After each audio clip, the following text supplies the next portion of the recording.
Muito bom dia, que a graça e a paz do nosso Senhor e Salvador Jesus possa confortar, alcançar, edificar cada coração nessa manhã de terça-feira. Hoje, terça-feira, dia 13 de junho de 2017.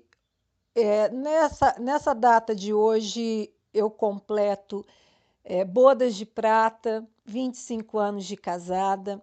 E eu estava aqui no nosso escritório e Deus me trouxe a minha memória, ao meu coração, testemunhos, acontecimentos, situações que aconteceram no início da nossa vida, na minha vida, né? Porque eu quero dizer a você o seguinte: não tenha vergonha do que você passou, não tenha vergonha dos problemas que você enfrentou. Não deixe de testemunhar das vitórias que Deus deu a você, porque outras pessoas, nesse exato momento, podem estar sendo destruídos, estão angustiados, estão desesperados e talvez não vendo e não encontrando nenhuma saída para a sua situação, e vai ouvir a história, o testemunho de vida de alguém e renovar a esperança e acreditar e voltar a sonhar e voltar a acreditar que há saída, que há esperança, né? Deus permite situações na nossa vida, toda e qualquer situação que nós enfrentamos ao longo da nossa vida, lá na frente você vai entender. Talvez no momento que você enfrenta, você não entenda aquilo que você enfrentou, mas lá na frente, talvez não na tua vida, mas na geração dos teus filhos, na próxima geração, né?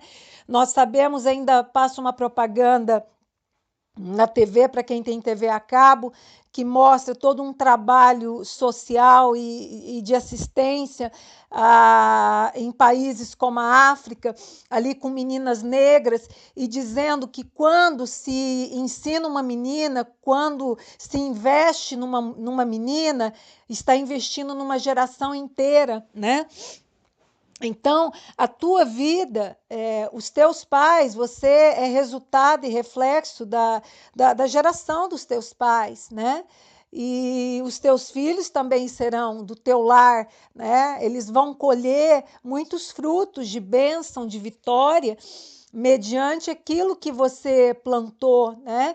Deus, quando nos projetou, quando pensou em nós, Ele não pensou apenas em nós, mas Deus vê o futuro. Nós vemos o hoje, mas Deus vê o futuro, né? Então, que você possa refletir nessa manhã. E eu estava aqui analisando toda a nossa trajetória. 25 anos não são 25 dias, não são 25 meses. E eu me recordando, e talvez esse meu relato possa ir ao encontro de alguém que está precisando de uma resposta de Deus.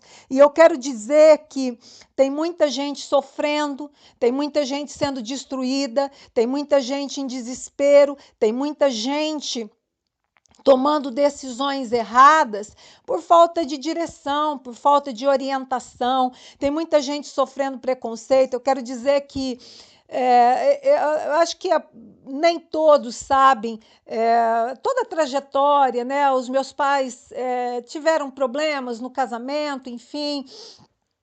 E isso nos trouxe assim um sofrimento muito grande. Isso, em consequência, ou é bênção, né? Nos fez amadurecer muito cedo, começar a trabalhar muito cedo, e até o desejo pelos conflitos dentro de casa é tocar a vida, nem tá no meio daquele tumulto, ver os problemas, minha mãe infeliz, enfim. E aos meus 16 anos, eu tive um casamento com uma pessoa ímpia. Eu também não era batizada, mas aos 6 anos de idade já era levada para a igreja pela minha mãe. Então, não era nascida de novo, não era convertida de verdade, não era batizada, mas tinha os princípios da palavra de Deus, conhecia a palavra de Deus. E foi uma decisão uma decisão errada, de muito sofrimento, um relacionamento que durou apenas 4 meses e meio, né?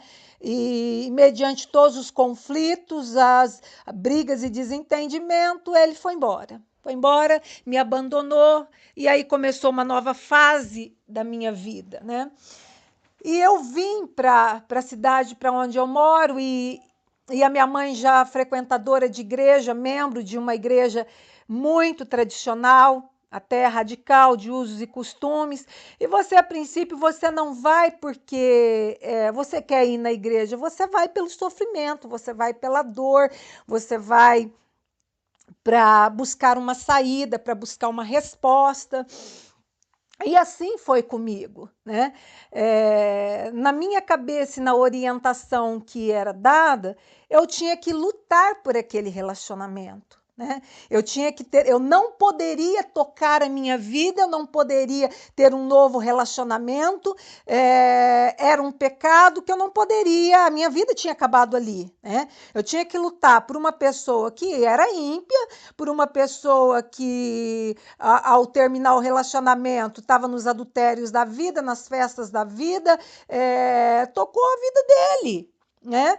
E eu vim para essa cidade trabalhar, estudar, trabalhar a semana toda, estudar à noite, fazer faculdade e estar na igreja no final de semana e orar. Uma pessoa que está lá no pecado, lameando no pecado, na perversão do pecado, eu ter que esperar, e aquilo foi me trazendo, aquilo contribuiu e muito para uma depressão muito forte na minha vida, que eu, às vezes, chegou dias de eu não conseguir trabalhar, porque eu não tinha emocionalmente, fisicamente, condições de trabalhar, né?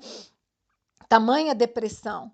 E isso foi passando, e eu ouvia, né, dos radicais da igreja. Não estou aqui para acusar ninguém, mas estou dando meu testemunho de vida, porque eu conheço os dois lados da história e ninguém pode dar aquilo que não tem. Eu falo com ousadia, com autoridade, daquilo que eu vivi, do meu testemunho de vida, e que toda aquela alarido que eu tinha que buscar, recebi profecias, por isso que hoje eu sou muito taxativa, né?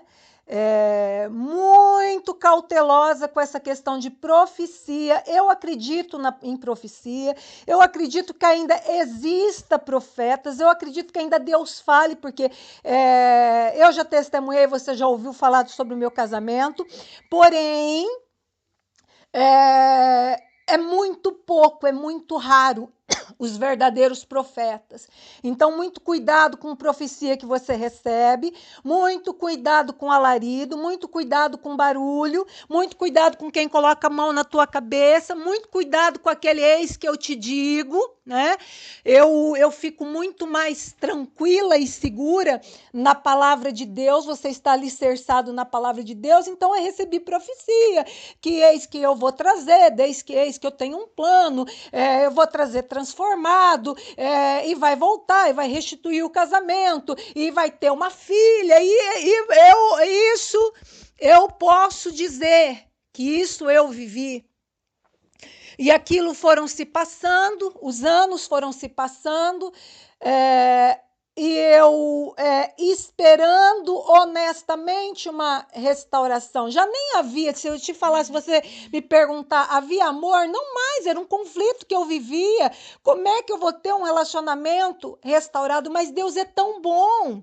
Deus, ele é tão maravilhoso, Deus, ele é tão misericordioso, e eu estava me lembrando aqui, eu comecei até a me emocionar e a chorar, como que Deus cuida de nós, como que é o cuidado de Deus desde a antiguidade, não se ouviu, nem com ouvido se percebeu, nem com olhos se viu, um Deus além do nosso Deus que trabalha para o bem daqueles que em ti esperam, daqueles que nele esperam. Você pode ser imaturo ainda, você pode ser jovem, mas se você tem um coração sincero diante de Deus e tem esperado que Deus opera um milagre na tua vida, Deus não vai deixar que você se afunde quando você entrega a tua vida verdadeiramente para Deus, quando você tem sinceridade no teu coração. Ai de quem te tocar, ai de quem tentar te orientar erradamente. E aí, naquela igreja que eu vivia, a sede, né? A sede daquele ministério era em Santos. E o pastor vice-presidente, jamais esclarecido, né, com esclarecimento, um homem culto, ficou sabendo da minha história. E ele designou, e se eu falo eu me emociono, ele designou um pastor que veio de Santos, a minha cidade, Rio Preto.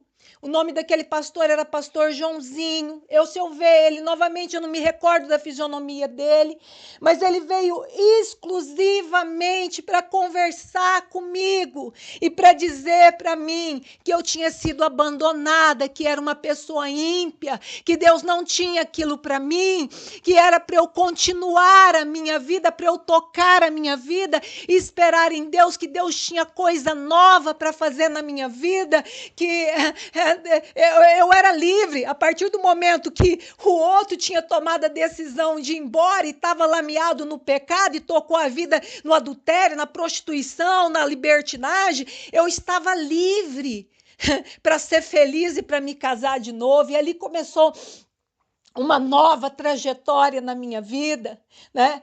E quando meu marido surgiu, porque quando eu te falo existem os falsos profetas, os profetas mentirosos, os profetas da carne e os verdadeiros profetas.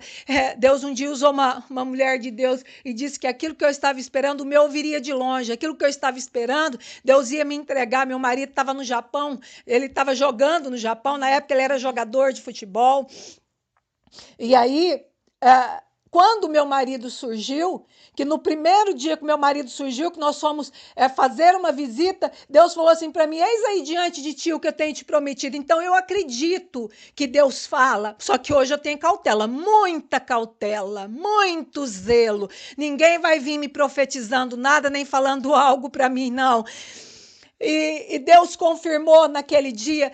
E eu sei que também em 4 meses e meio nós nos casamos. Só que nesse período que nós começamos a namorar, noivar, o pastor da minha igreja, o pastor que era pastor da igreja, ele era preconceituoso, ele era radical. Por eu ter sido casada, me casei com 16 anos, eu era jovem, eu era inocente, eu era leiga, né? Ele teve um preconceito tão grande de achar que meu marido não devia casar comigo, porque ele era moço solteiro, eu já era divorciada, sabe? E hoje eu analisando hoje com a maturidade que eu tenho, eu tinha que ter permitido, né? Eu tinha que ter permitido que ele realizasse, viesse da bênção. Que bênção que ele deu no meu casamento? Que bênção. Eu acredito que até alguns conflitos que nós vivemos depois de casado, não deu bênção coisa nenhuma, ele foi ali forçado, né? Eu só ainda tenho a foto que eu evito ver, só não cortei porque, só não rasguei porque é foto do casamento. Então eu quero dizer a você que você vai enfrentar, você pode enfrentar preconceitos, você pode, de repente, estar sendo orientada e dirigida por uma pessoa leiga, por uma pessoa radical, por uma pessoa medíocre, por uma pessoa ignorante, né? Que assume um posto. O que Deus tem para você, Deus, ele é amor, Deus, ele é amigo, Deus, ele te compreende, Deus, ele te ama, Deus vê a tua essência, Deus vê o teu coração, Deus, o que ele olha para o sacrifício da cruz, o que ele vê, o plano que ele tem para você, para te abençoar, para te levantar, para te fazer feliz. E eu quero dizer que, sabe, é com muita emoção, com muita alegria, que hoje nós ainda estávamos aqui 5 e pouco da manhã, sabe, juntos, orando e conversando. O mundo aí fora fala que depois de alguns anos o casamento esfria. Muitos falam aí fora que fica só amizade. Eu quero dizer para você que são 25 anos e nós nos amamos mais. Nós não nos enxergamos hoje com a idade de 40 e tantos anos que nós temos, mas nos enxergamos como aqueles dois jovens, ele magrinho, eu magrinha, né? Quando nos casamos há 25 anos atrás. E Deus, até aqui, Deus cuidou de nós. Não foram 25 anos de mar de rosa, não foi. Não estou aqui para ser hipócrita, não sou mentirosa, para dizer que foi fácil. Não vou dizer para você que foram os 25 anos que nós vemos todos os dias de I love you, né? Tudo bem, maravilhoso. Nós tivemos os nossos conflitos. Ele é teimoso e eu era explosiva, né? Eu falo era porque eu não sou mais, né? E ele também deixou de ser teimoso. Vê o que dá, o que dá a mistura de um teimoso com uma explosiva, o que dá. Mas o amor prevaleceu. É aquela palavra que diz: o que Deus uniu, homem nenhum nos separa. Não foram as muitas águas, ele sempre usa esse versículo para nós. Não foram as muitas águas, não foram as dificuldades, não foram as perseguições, não foi o desemprego, não foram as dívidas, não foi ver o nosso filho 2 vezes morto, desenganado, numa UTI, né? Não foi a fase que nós vivemos de tomar uma decisão onde ficamos anos em um ministério e começar a nossa vida, né? Não foram as pedradas, não foram as incompreensões, não foram as perseguições, não foram os desertos, né? Nada pôde nos separar do amor de Deus, nada pôde nos separar, nada pôde, porque Deus foi a base da nossa vida. E eu quero dizer para você, vou encerrar já, quero dizer para você que talvez está aí, talvez você está num caminho errado, esperando. Alguém te profetizou, alguém botou a mão na tua cabeça, alguém te deu falsas esperanças, né? Você foi na emoção de alguém, você está na orientação de alguém. Busca a direção e orientação de Deus para a tua vida, porque Deus tem o melhor. O que Deus vai te dar é o melhor, é o plano perfeito para a tua vida. Tá certo assim? Que você se desperte nessa manhã, que você ouça a voz de Deus, né? Que você se desperte. Tem gente que, aquilo que é de Deus não traz confusão, viu? Não vai trazer confusão. Se Deus falou, Deus te dá paz no teu coração. Se foi Deus que mandou uma mensagem para você, você tem paz no teu coração. Se não veio de Deus, não importa quem seja, se não foi de Deus, te traz tribulação, te traz inquietação, você fica inquieto, você perde a paz. Se Deus te manda uma palavra profética, você perde a paz? Foi de Deus? Vamos usar a inteligência que Deus nos deu, né? Tem muita gente sendo destruída por falta de entendimento. Não seja mais destruído por falta de entendimento. Que todos tenham aí uma terça-feira abençoada, na paz e na cobertura do nome, do sangue do nosso Senhor Jesus Cristo. Lembrando sempre, e essa palavra eu vivo ela: se Deus é por você, nada nem ninguém pode ser contra você. Tenha um dia abençoado, na paz e na cobertura do nome de Jesus. Deus abençoe a todos e um forte abraço. Fui salvo pela cruz, teu sangue